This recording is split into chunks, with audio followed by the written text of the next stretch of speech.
Hi guys, അപ്പോൾ Christmas ഒക്കെ കഴിഞ്ഞു.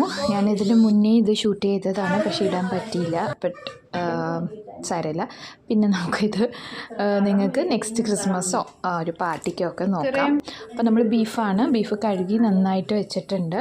അപ്പോൾ അതിൻ്റെ കൂട്ടത്തിൽ കൊച്ചുള്ളി, സവാള, ഇഞ്ചി വെളുത്തുള്ളി പേസ്റ്റ്, പിന്നെ കരിയാപ്പല, കൂട്ടത്തിൽ തന്നെ മുളക്, മഞ്ഞൾപ്പൊടി, ഉപ്പ്, 1/2 ടീസ്പൂൺ മല്ലിപ്പൊടിയും വെളിച്ചെണ്ണയും കൂടെ നന്നായിട്ടിട്ടൊന്ന് യോജിപ്പിക്കുക.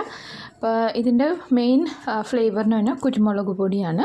അപ്പോൾ കുരുമുളക് പൊടി ഒരു 2 ടീസ്പൂണോളം നമുക്ക് ചേർക്കാം, നമ്മുടെ എരി അനുസരിച്ച്. എന്നിട്ട് നന്നായിട്ടൊന്ന് മിക്സ് ചെയ്യുക. മിക്സ് ചെയ്തിട്ട് ആവശ്യത്തിന് ഒരു വെള്ളം ചേർക്കുക. അപ്പോൾ വെള്ളം ചേർക്കുന്നത് ഞാനൊരു 1/2 ഗ്ലാസ്സാണ് ചേർത്തേക്കുന്നത്, ബിക്കോസ് ബീഫിൽ ഓൾറെഡി വെള്ളമുണ്ട്.